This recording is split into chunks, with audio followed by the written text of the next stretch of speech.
Terima kasih Tuhan, hari ini kita datang lagi di renungan pagi. Hari ini 1 Samuel pasal 26. Hari ini Pastor Hokit yang berkhotbah. Pastor Joshua sudah mengatakan bahwa ini pasal 25-26 ini adalah sepadan.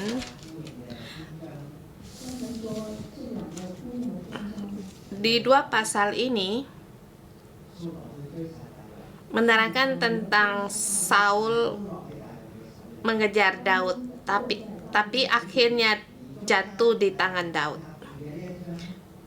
Di tengah, di pasal 25 menerangkan tentang Nabal.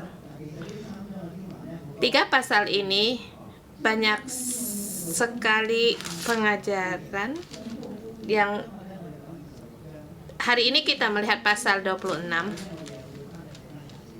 Ada tempatnya kita harus kembali melihat di pasal 24 dan juga melihat pasal 25. 3 pasal ini bagaimana saling memadani sehingga semakin jelas temanya. Temanya ini kita sampai di pasal 26 ini lebih jelas lagi. Saya memberi tema sekali lagi percobaan, sekali lagi kemenangan. Percobaan ini dan kembali menang ini belum sesungguhnya menunjukkan akan watak seseorang. Mungkin dalam menghadapi percobaan kita bisa mengatakan itu adalah satu ujian dalam hidup.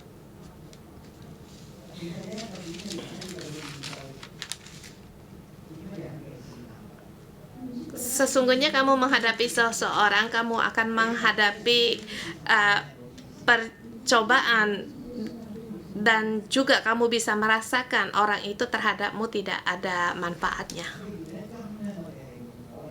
Seperti emas, kita menggunakan api untuk mengujinya. Tidak ada orang menguji emas tidak ada orang menguji kayu dengan emas.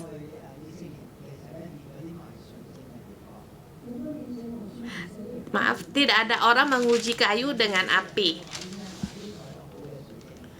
Dan juga orang menguji kristal. Tidak ada orang yang menguji kristal dengan menggunakan jari.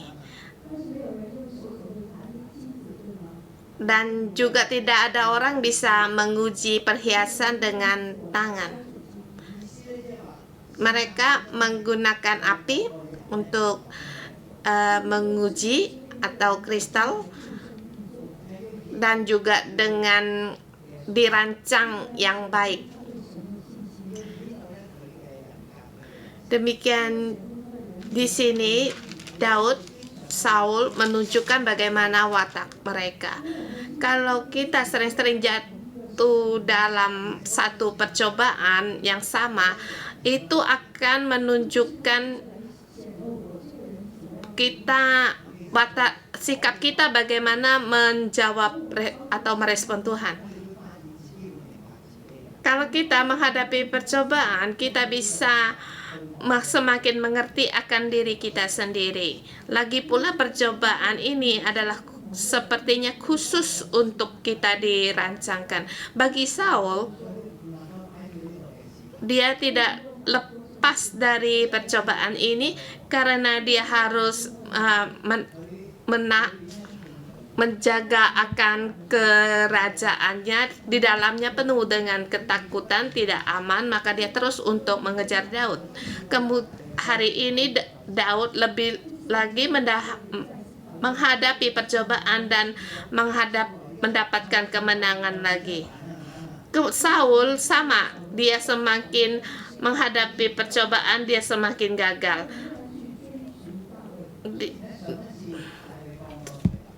Dia terus mengejar Daud, padahal sebelumnya Daud sudah membebaskan dia. Tetapi di dalam hati Saul terhadap Daud tidak hilang. Dia terus untuk mengejar akan nyawanya Daud. Tapi bagi Daud, di pelariannya, di pengembaraannya di padang gurun, ini menghadapi percobaan yang sangat besar lagi, dan berulang kali dia harus menghadapi satu yang menakutkan. Tetapi dia harus belajar untuk bagaimana percaya pada Tuhan. Setiap kali ada kesempatan dia untuk membunuh Saul, bagaimana cara dia meresponnya? Apakah Tuhan memberi kesempatan untuk Daud atau setan yang membawa kesempatan pada Daud? Melewati percobaan ini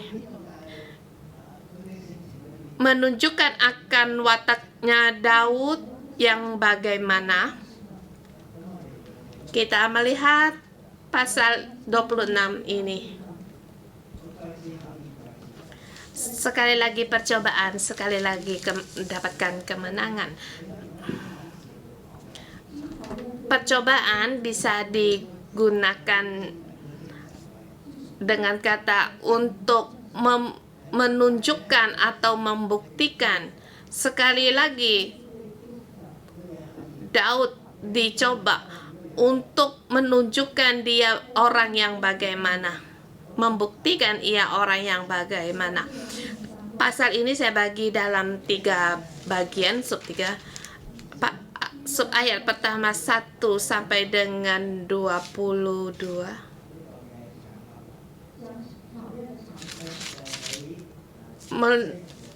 Menerangkan tentang keadaan percobaan itu di Zif ayat 1 sampai 12. Datanglah seorang Zif yang memberitahukan kepada Saul di mana Daud bersembunyi.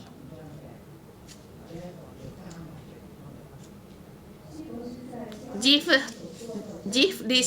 di tempatnya di sebelah utara dari Karmel, di tempatnya dekat Nabal.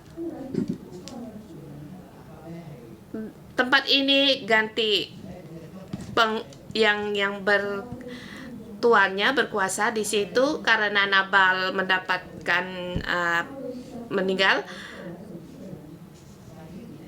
Daud di situ bolak-balik, dan di situ dia mendapatkan Abigail. Di sini orang Zif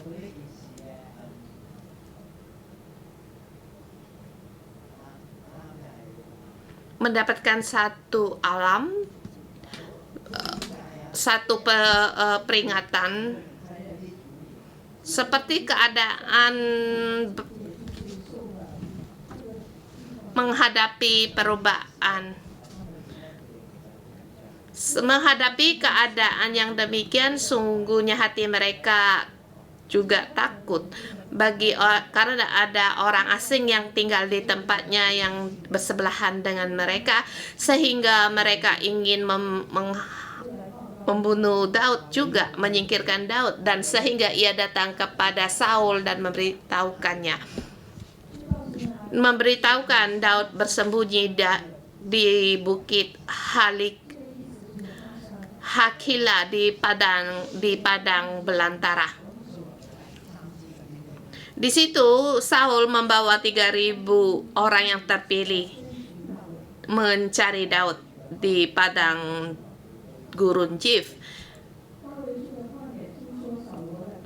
Daud yang tinggal di padang gurun mendengar kalau Saul mencari dia, kemudian menyuruh pengintainya untuk mengetahui apakah Saul benar-benar datang.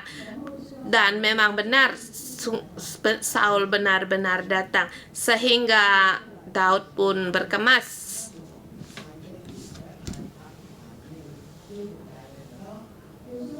Kita bertanya mengapa Saul tidak memerintahkan prajuritnya untuk mencari Daud. Untuk ini menunjukkan akan wataknya Saul kalau dia tidak menangkap Daud, dia tidak puas. Daud benar-benar tahu Saul datang. Dia bersama dengan orang panglimanya, yaitu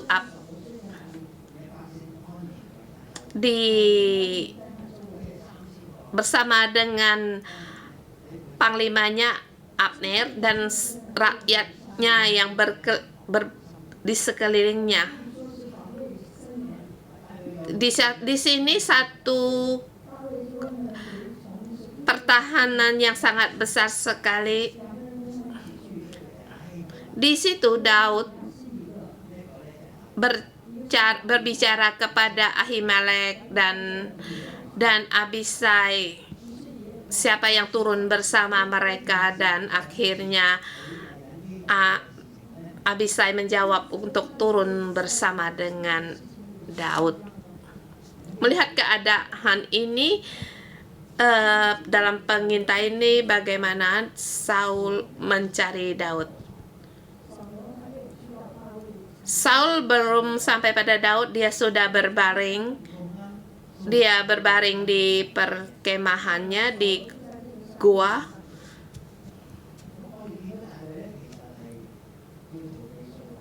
Kita melihat Daud sesungguhnya mau menghindar dari Saul, tapi bagaimana kali ini? Daud di situ menyuruh orang untuk mengintainya lebih dahulu, menyelidikinya lebih dahulu, melihat keadaannya dahulu. Kita melihat ini yang kedua kali.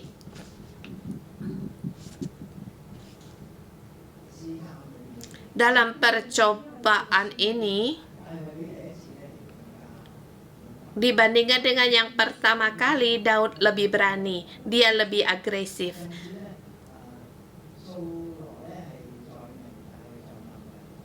Sekali lagi kita melihat Daud dalam terang dan Saul dalam gelap.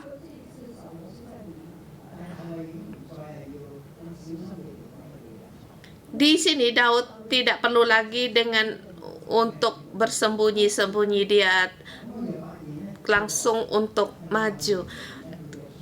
Saul pada saat dia tidur, kita melihat di situ dengan tombak yang ditancap di tanah di sebelah kepalanya.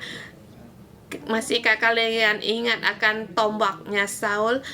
Saul selalu membawa tombaknya. Di siang hari juga dia pernah untuk menikam Daud. Bukan hanya tombak ini sebagai senjatanya, tetapi menunjukkan lambang kekuasaannya. Tombaknya tidak tinggal jauh dari tangannya. Bahkan di tempat tidur, pada saat dia tidur, tombaknya juga ditancapkan dekat di tanah. Dan dengan dikelilingi para tentara dan rakyatnya. Ini apakah satu yang sangat baik? Tetapi itu tidak ada apa artinya bagi Daud. Karena Daud juga berkata kepada Abisai, di sini Abisai berkata juga kepada Daud bahwa dengan satu tikaman saja, tidak usah ditancap 2 kali. Tetapi ini satu yang sangat mudah sekali. Tetap di sini dengan arti beri kesempatan bagi aku satu tikaman saja, saya tancapkan dia 1 kali saja.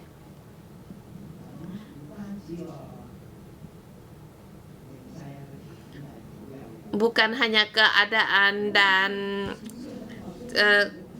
sangat cocok, tepat sekali, punya satu kesempatan sekali.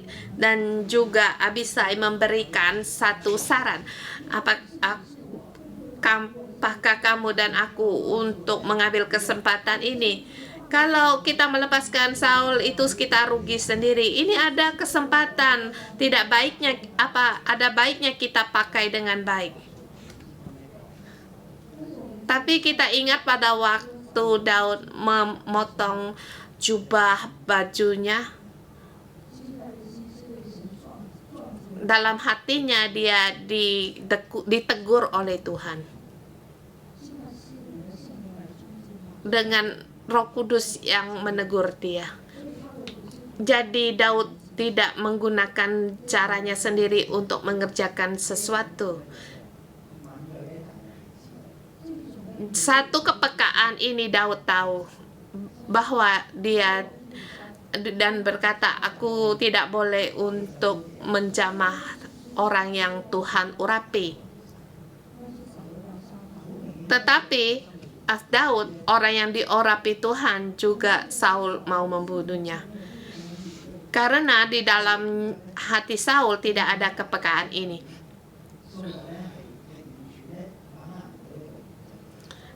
Dengan satu prinsip, Saul tidak, di dalam Daud dan Saul tidak sama. Saul tidak punya perasaan ini. Di dalam prinsipnya ini, tidak, Saul tidak cukup.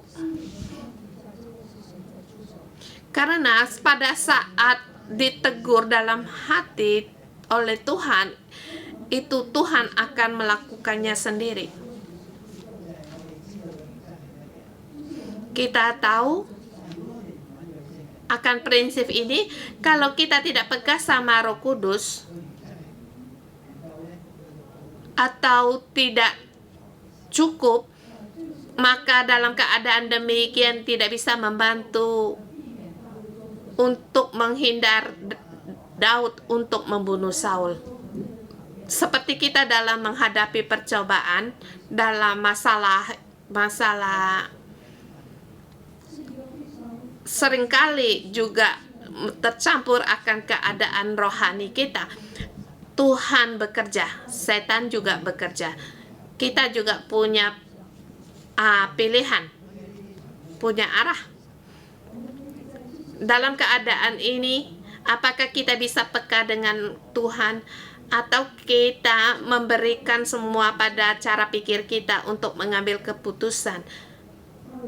Daud yang dulu dia memotong jubah Saul, dia ditegur oleh Tuhan. Sekarang kesempatan datang lagi. Boleh kita katakan sebelum kesimpulan apa yang Daud dapatkan, dia pakai sekarang, dia pakai dengan baik. Bisa mengata ini kesempatan yang baik, tetapi Daud tidak demikian. Jangan demikian.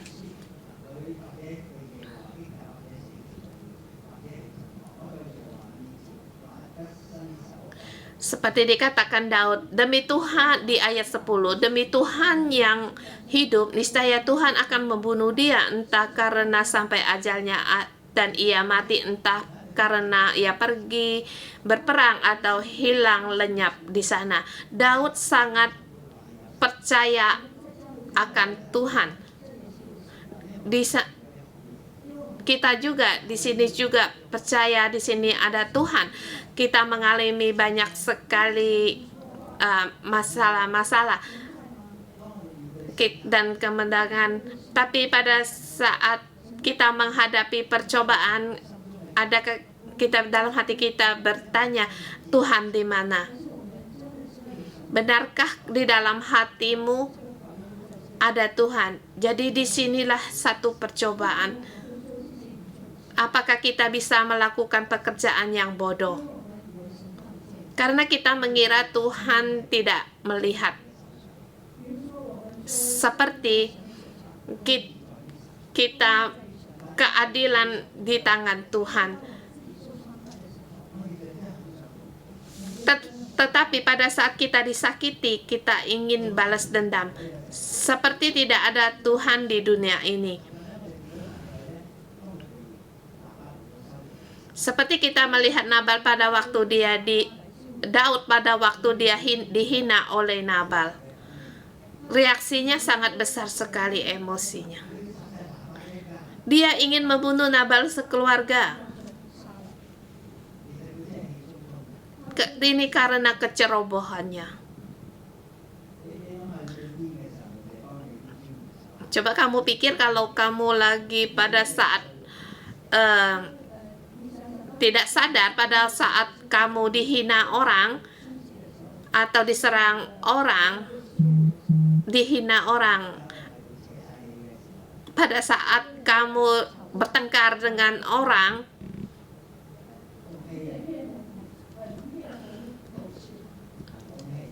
sampai emosimu keluar, apakah Tuhan di situ? Apakah kita sendiri untuk turun tangan? Kita ingin kita sendiri turun tangan, seperti tidak ada Tuhan di situ. Tetapi Daud tidak demikian. Dia tahu ada Tuhan. Dan juga tahu akan hidupnya Saul diserahkan pada Tuhan. Dia tahu bahwa Tuhan yang memukul dia, bukan Daud yang memukul dia di sini. Karena Tuhan, niscaya Tuhan yang akan membunuh dia, entah mati ajalnya atau ia mati, sampai ajalnya atau ia mati. Daud bersumpah demi Allah yang hidup. Di sini kita melihat bahwa Daud lebih dewasa dari dia yang dulu, tidak lagi ceroboh seperti dulu.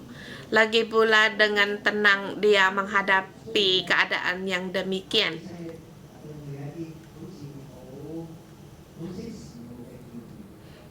Sepertinya memang Abisai memberikan satu saran yang tepat, tetapi Daud tahu bahwa nyawanya Saul di tangan Tuhan. Kita tahu keadilan di tangan Tuhan. Jadi kita tidak perlu untuk turun tangan untuk menghakimi yang menyakitkan kita.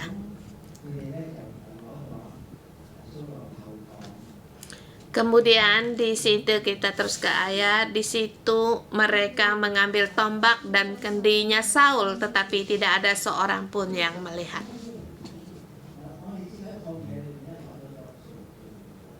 Kita tahu di dalam padang belantara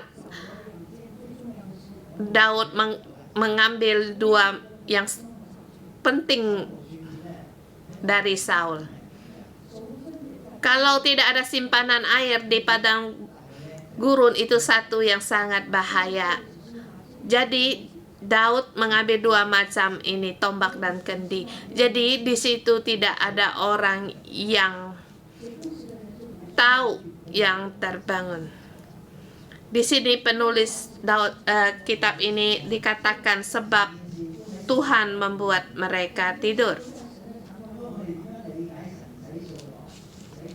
Karena Tuhan membuat mereka tidur nyenyak. Bagaimana kita bisa mengetahui bahwa orang yang mengikuti Saul semua tidur nyenyak? Di sini apakah satu percobaan bagi Daud? Apa yang diuji terhadap Daud? Di sini kita tahu Tuhan yang berkuasa atas segalanya. Bahkan musuh kita juga ada di tangannya Tuhan. Bahkan keadilan apa yang kita dapatkan itu ada di tangan Tuhan, dan Tuhan juga melihat. Bisakah kita demikian? Ujian yang kedua lebih lagi menguatkan Daud. Percaya akan Tuhan. Ada Tuhan. Tidak perlu untuk membela diri sendiri. Tidak perlu melakukan membela diri sendiri. Di dalam Tuhan menjadi orang yang tenang.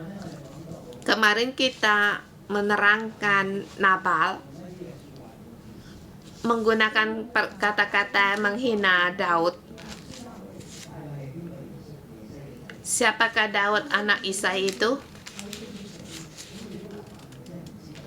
Apakah kamu kira Nabal tidak tahu dia? Mengapa istrinya tahu, dia tidak tahu? Karena Nabal menolak akan pengaruh Daud di sekelilingnya. Dan juga di situ dia takut akan para hambanya mendapatkan keuntungan dari Daud, sehingga melawan pada tuannya.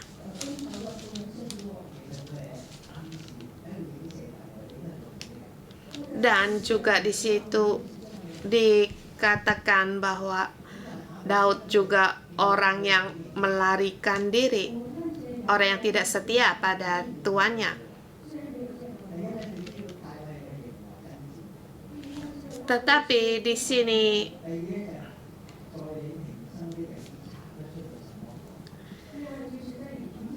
istrinya tidak demikian. Di sini Abigail tahu akan riwayatnya Daud. Karena dia tahu Daud tidak berbuat salah dalam hidupnya.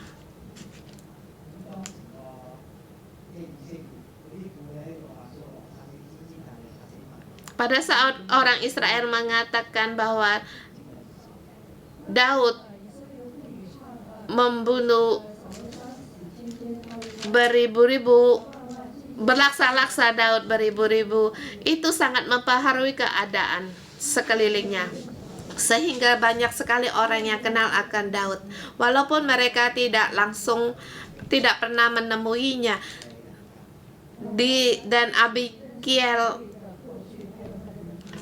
mengenal akan sifat dan riwayatnya Daud.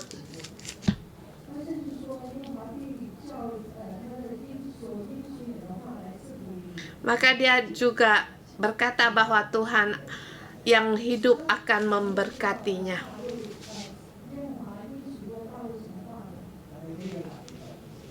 Dan juga dia tahu bahwa dia diurapi Tuhan untuk menjadi raja Israel. Samuel telah mengurap Daud. Jadi dalam hati Saul tidak tenang. Semakin dia berita ini ditahu banyak orang, maka semakin goyang akan kerajaannya. Kita kembali di pasal 26. Tuhan membuat Saul tidur dengan nyenyak. Jadi di sini Tuhan sangat nyata untuk menguji Daud lagi.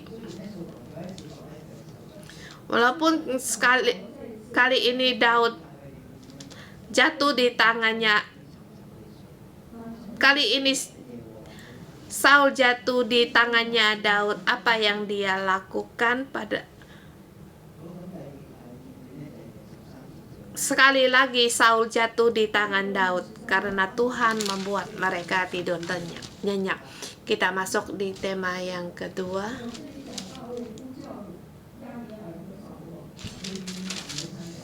Di situ Daud berseru kepada Daud. Di situ berserulah Daud kepada tentara dan kepada Abner bin Ner.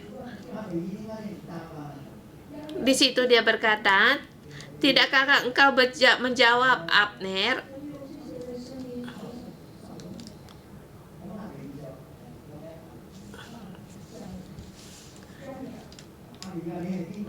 Di situ membangunkan mereka. Di situ jawabnya Abner, "Siapakah engkau yang berseru-seru kepada raja?"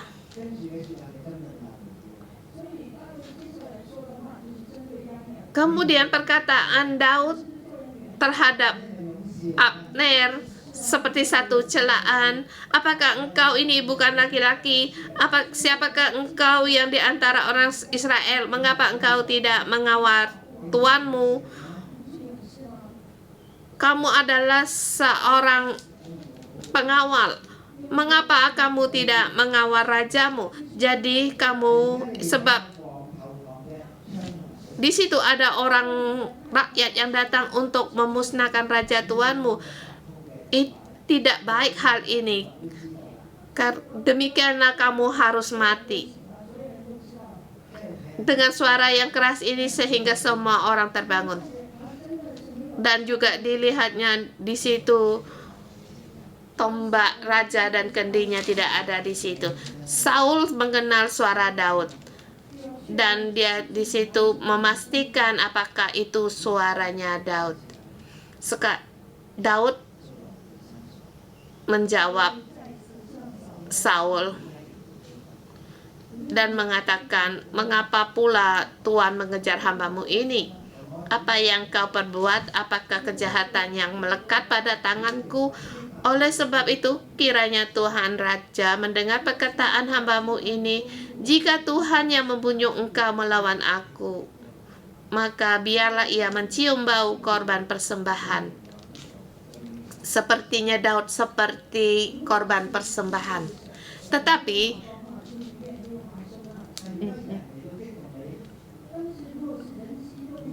jika itu anak-anak manusia, terkutuklah dia di hadapan Tuhan.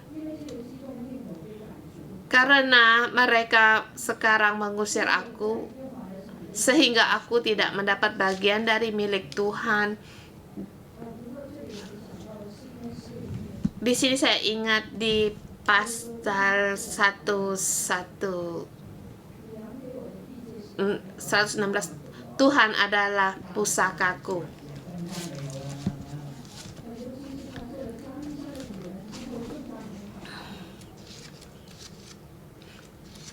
Bukankah kalau Daud menjadi tuannya di Kahila itu lebih baik?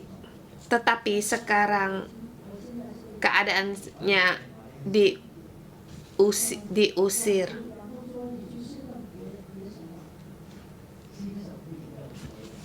Di pasal di Mazmur 116 juga ada dikatakan masalah ini,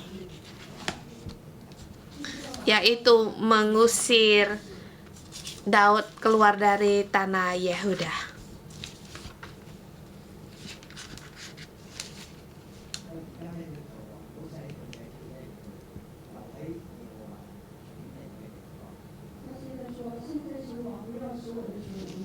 Dan juga memohon di situ, jangan kiranya tertumpah darahku di tanah jauh dari hadapan Tuhan. Sebab Raja Israel keluar untuk menyambut nyawaku seperti orang memburu seekor ayam hutan di gunung-gunung.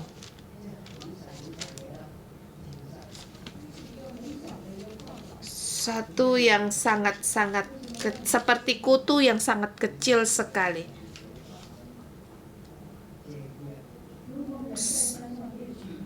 Seperti orang memburu seekor ayam hutan di gunung-gunung. Ayam hutan kalau kita tahu agak kecil.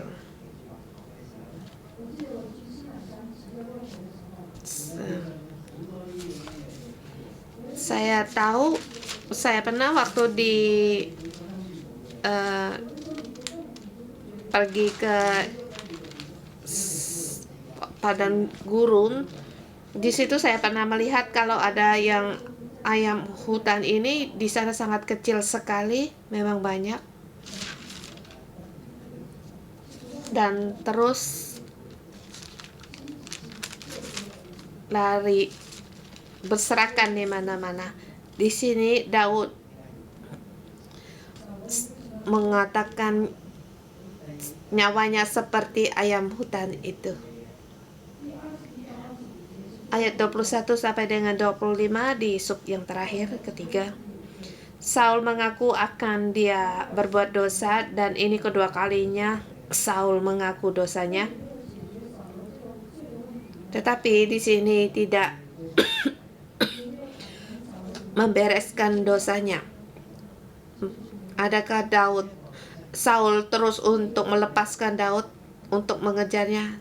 Tidak demikian. Saul tidak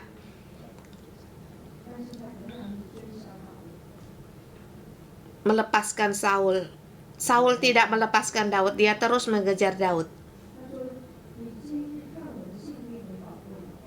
Di situ ada dikatakan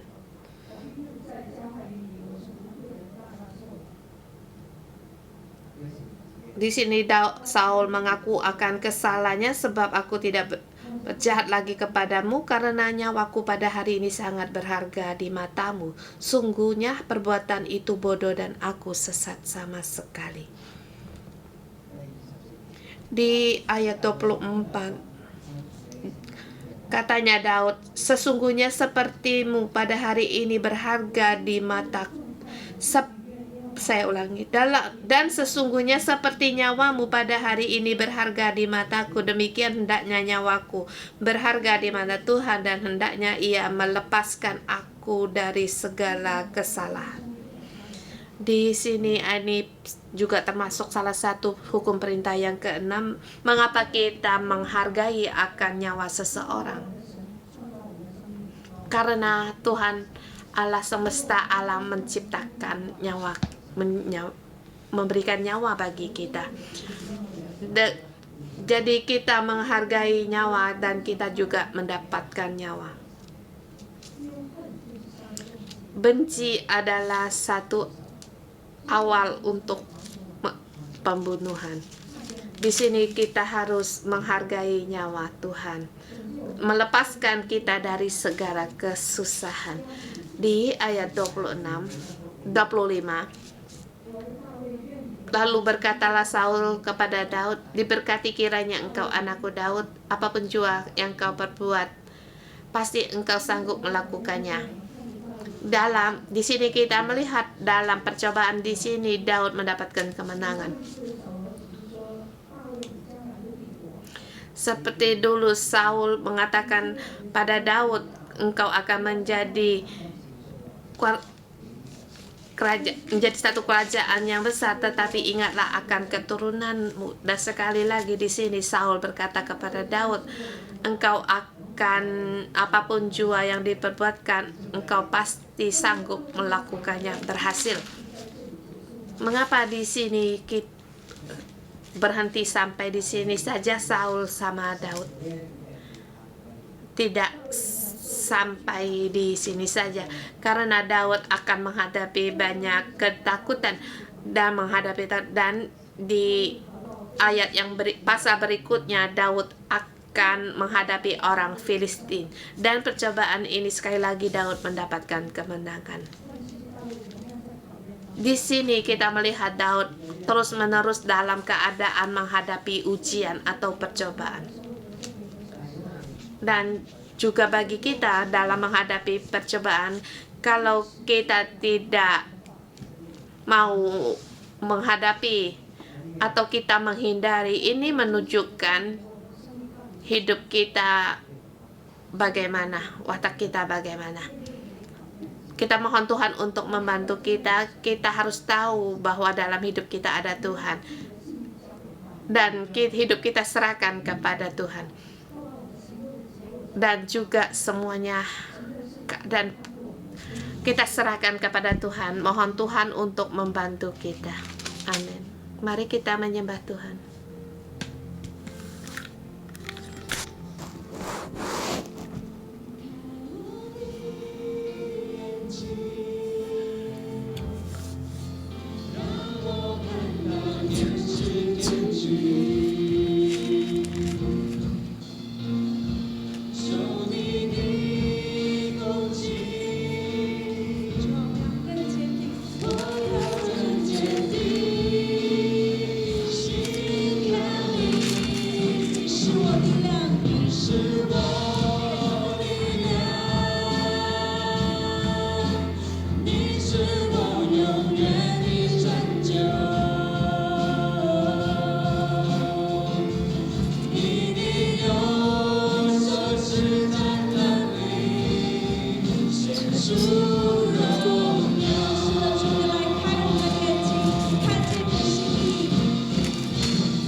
我永远的拯救。你的右手施展能力，显出荣耀。只要有你在我左右，我并不惧怕。靠着你的生命，你的应许永远不放弃。只要有你在我左右，我并不惧怕。神啊，谁能像你至诚至荣，歌颂歌为事情其实。只要有你在我左右，我并不惧怕。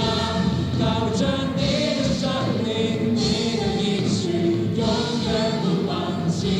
只要有你在我左右，我并不惧怕。神啊，谁能像你至诚至荣，歌颂歌为事情其实。谁能攻高？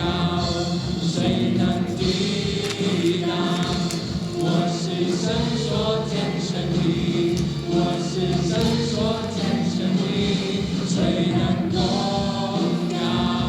谁能抵挡？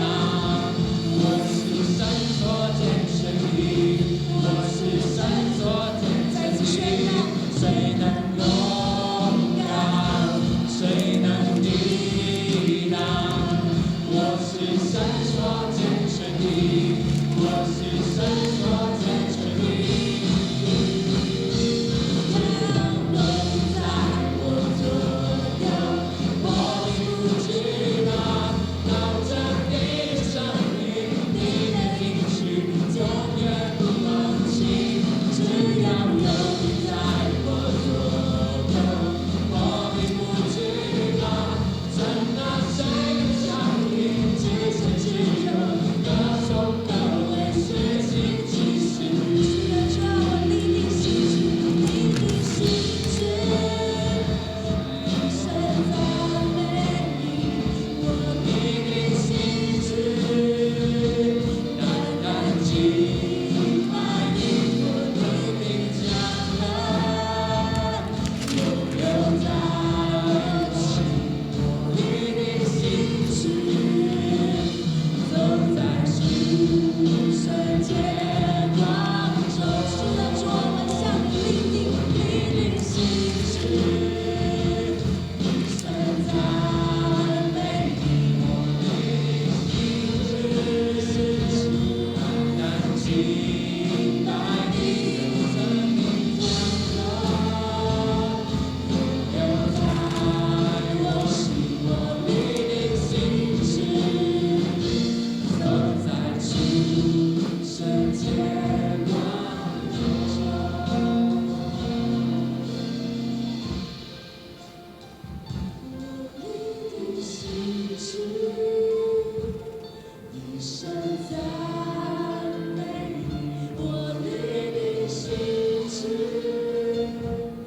单单敬拜你，生命将来，永留在我心。我立定心志，走在主圣洁光中。我立定心志，一生赞美你。我立定心志。主啊，我哋一生要讚美你。 Tuhan, hati kami mau memuji-Mu.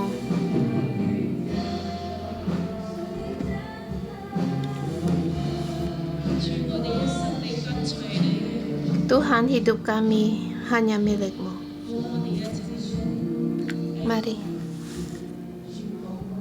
Mari kita berdoa. Tuhan, hidup kami mengikuti-Mu, seumur hidup kami memuji-Mu. Engkau ada di dalam hidup kami, dalam keadaan apapun Engkau ada di antara kami. Engkau tidak membiarkan kami, Engkau selalu bersama kami.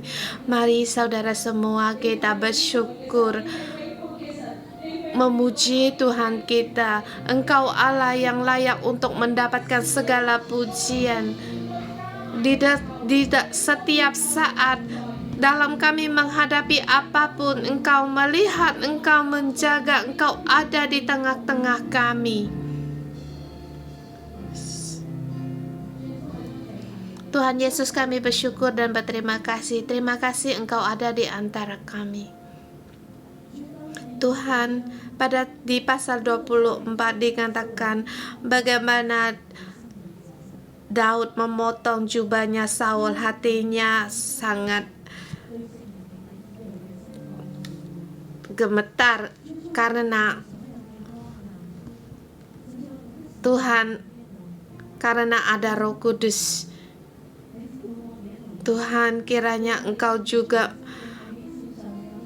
memberikan Roh-Mu agar di dalam hati kami untuk bekerja. Tuhan, suatu kita berdoa agar kita peka kepada Roh Kudus. Setiap jamaah Roh Kudus kita kita bisa peka.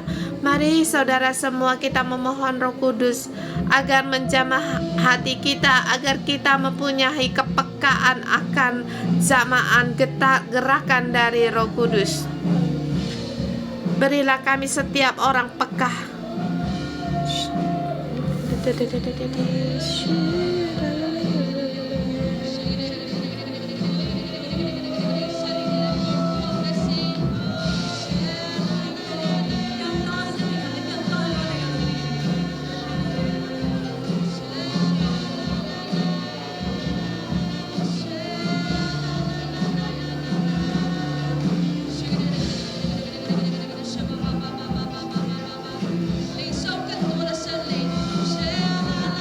Yesus, lebih banyak lagi.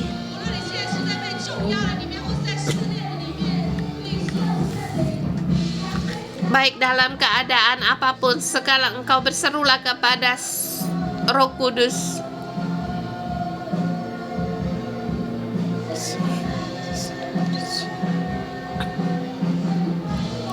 Roh Kudus, bantulah kami.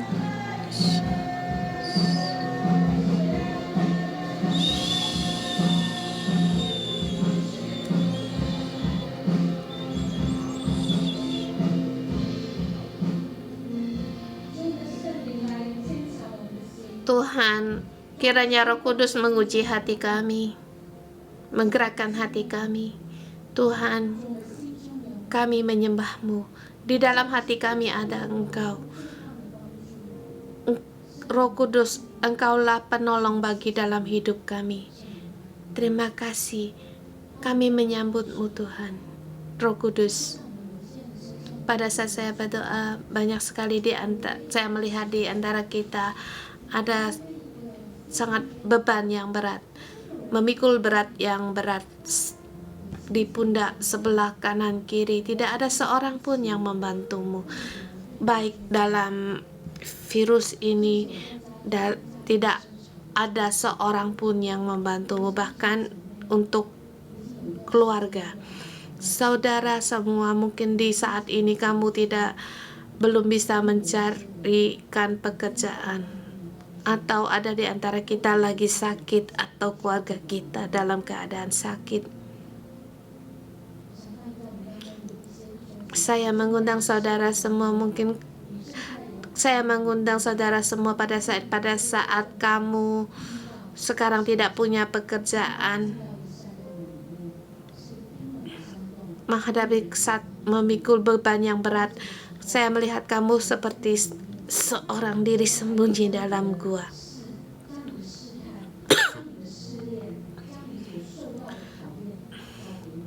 Tuhan berkata, berilah segala beban, keretakan yang ada padamu, apa yang kamu hadapi kepadaku, segala beban yang menekanmu, batu beban yang ada di pundakmu, serahkanlah kepada Tuhan. Segala beban tentang hubungan keluarga, kesehatan, perekonomian, engkau bukalah mulutmu untuk berdoa pada Tuhan dan serahkan semuanya ini kepada Tuhan. Segala ujian ini, Tuhan, kami serahkan kepadamu. Ujian, beban, percobaan dalam hidup kami, beban kami yang begitu berat, Tuhan, kami serahkan bagimu. Tolonglah kami ya Tuhan. Angkat segala beban ini.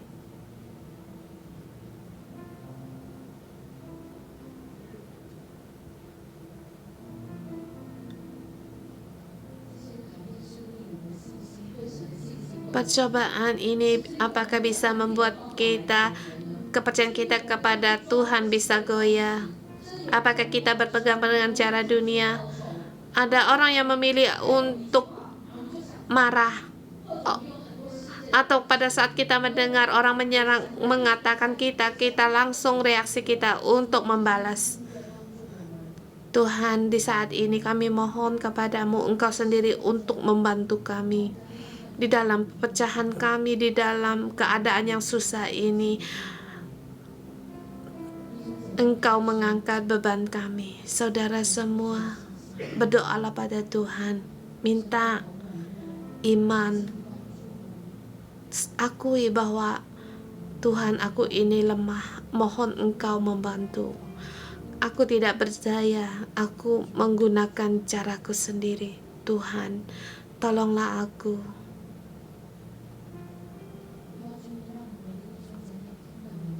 Tuhan, kiranya Engkau memberi setiap saudara kami bisa mendengar suara-Mu.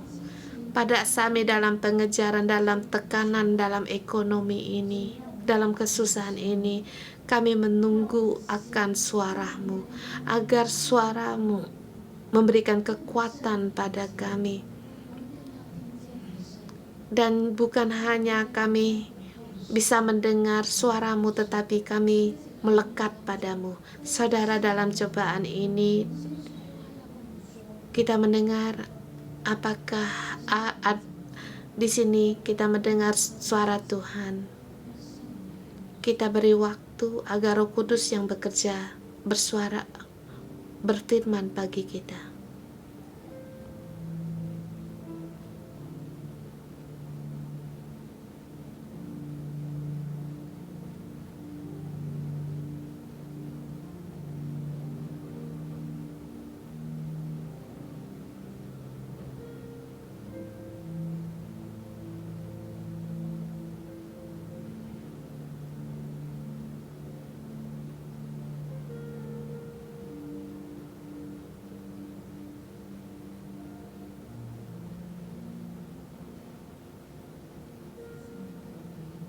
Roh Kudus, mohon Engkau lewat ayat-ayat hari ini untuk membantu kami setiap orang. Kami menghadapi setiap ini adalah semuanya Tuhan tahu dalam rancangan. Tuhan melihatmu. Kamu tidak seorang diri untuk menghadapi semuanya ini. Tuhan menolongmu. Tuhan sendiri menyertaimu. Lagi pula Tuhan memberikan kebenarannya ada padamu. Lagi pula Tuhan memberikan kamu mendengar Roh Kudus. Saudara semua, seperti dalam menghadapi keadaan kamu sudah tidak sanggup, tidak berdaya,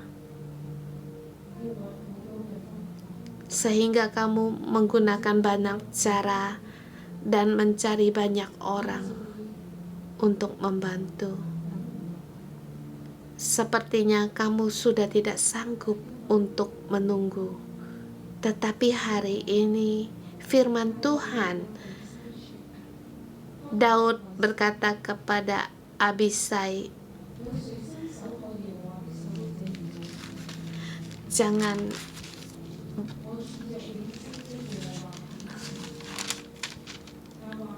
musnahkan dia, sebab siapa yang dapat menjamah orang yang diurapi Tuhan dan bebas dari hukuman.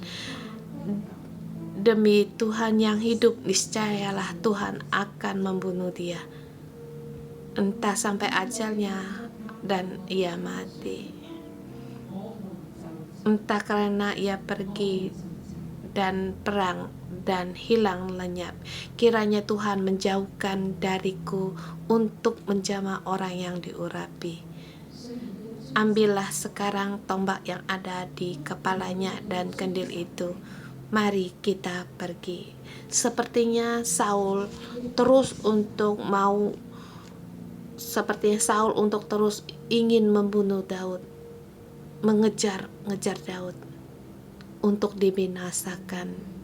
Tetapi Daud sangat menghargai nyawanya. Daud mengenal Tuhan. Di dalam Daud ada Tuhan.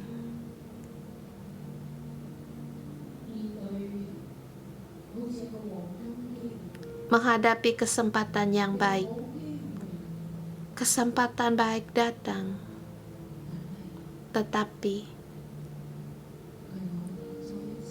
dia sekali lagi menang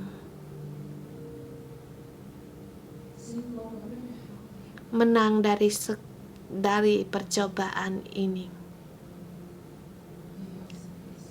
karena dia ada hati Tuhan. Tuhan menghargai nyawa orang-orang. Tuhan menghargaimu.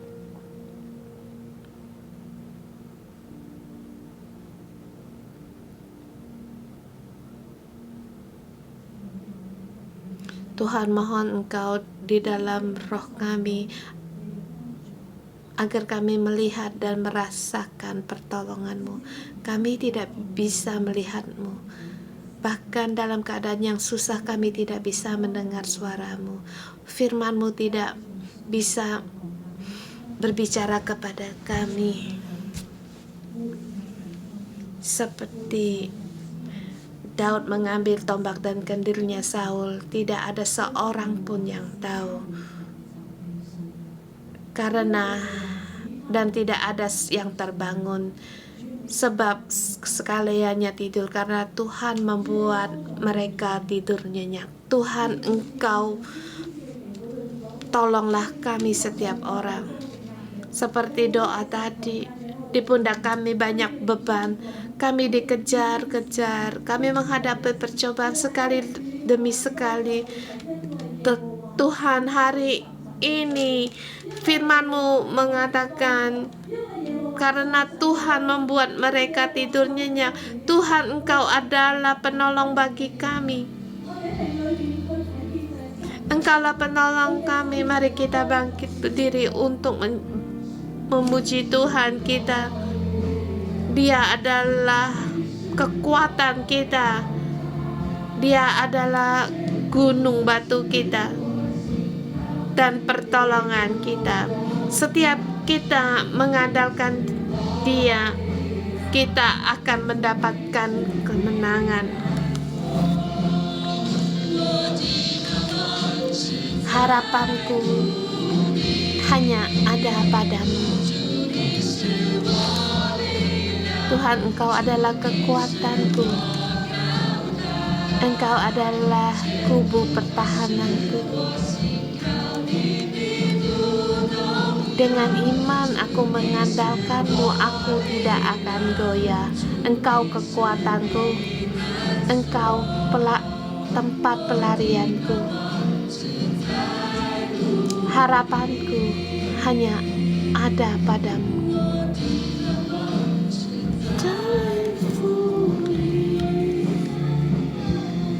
Harapanku di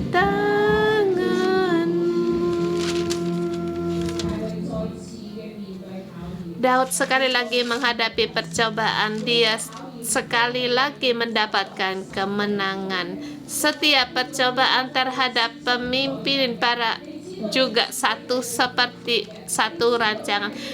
Saya mengundang saudara semua, kalau kamu tahu kamu adalah dipilih untuk kita berdoa agar kita mengerti, kita memahami hati Tuhan, dan juga kita mendengar suara Tuhan, bukan mendengarkan omongan orang. Pada saat Daud mendengar suara Tuhan, dia mendapatkan 600-an orang yang mengikuti dia. Dia tidak mendengar akan perkataan orang-orang. Daud menang akan dari segala percobaan yang dihadapinya. Seperti kita juga dalam menghadapi segala keadaan kita sekarang, apa yang kita pilih, kita pilih mengikuti siapa? Mari kita berdoa untuk diri kita sendiri. Setiap orang dalam menghadapi percobaan tidak sama. Kamu tahu apa yang kamu hadapi dalam hidupmu sekarang. Beritahukan kepada Tuhan. Terima kasih Tuhan. Kita katakan, terima kasih Tuhan, Engkau menghargaiku. Seperti Daud yang mengalami percobaan, berilah aku juga hari ini, aku menangkan percobaan ini. Ini adalah milikku yang dirancangkan Tuhan bagi aku. Mau menghadapinya, aku tidak mau menghindarinya, aku mau mengalaminya. Bahkan aku dapatkan kemenangan, bahkan dengan percaya, dengan iman, masuk di dalammu, mengikutimu ya Tuhan. Dengan iman, mari saudara semua kita berdoa untuk keadaanmu, keluargamu, anggota selmu, hubunganmu dengan otoritasmu. Ini adalah satu hubungan yang dirancangkan spesial untukmu. Atau kamu kamu menganggap dia adalah musuhmu, tapi ini adalah satu yang dirancangkan Tuhan dalam hidupmu. Kita ada Tuhan di dalam hati kita seperti Daud.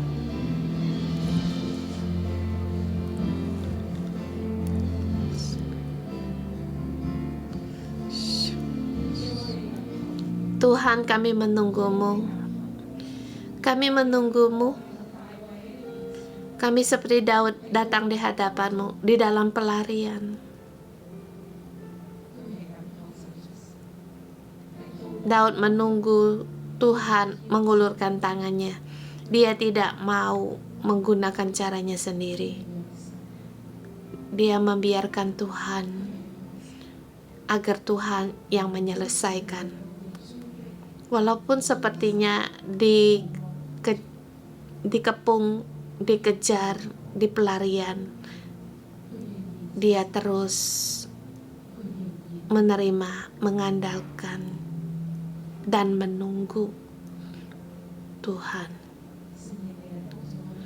Roh Kudus, bantulah kami untuk ambillah segala kegesakan kami,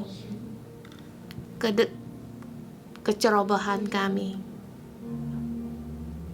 ketidaksabaran kami. Walaupun kami dikejar dalam keadaan yang menyesakkan sekalipun, Tuhan, kami berkata, kami menunggumu. Kami menunggumu. Kita menunggu Tuhan.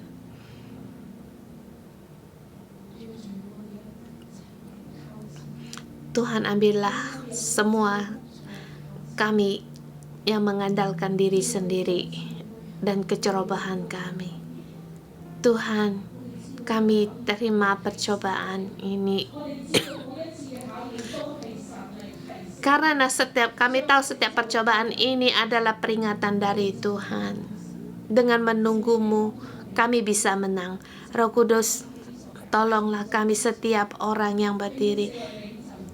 Ini adalah pilihan-Mu yang Kau pilih untuk menjadi seorang pemimpin. Walaupun keadaan sesulit apapun, Engkau menyertai kami dan memberi kekuatan pada kami, setiap orang, sehingga yang kami pegang adalah Tuhan, dan kami tahu janji Tuhan itu tidak berubah. Tuhan punya waktu, punya rancangan,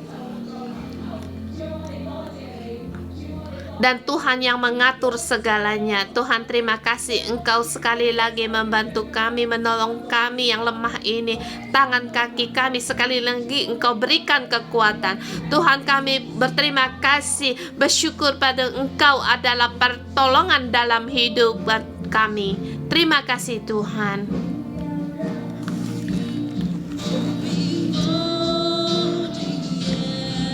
Jangan ada sesuatu pun yang menghalangi mataku.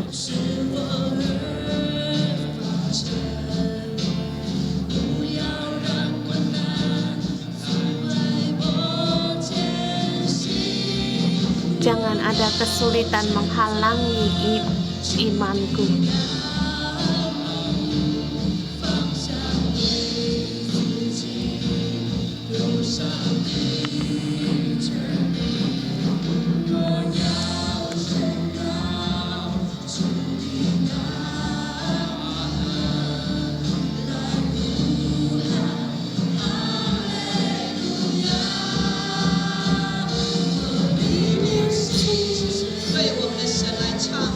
Kita nyanyikan bagi Tuhan kita, Allah kita.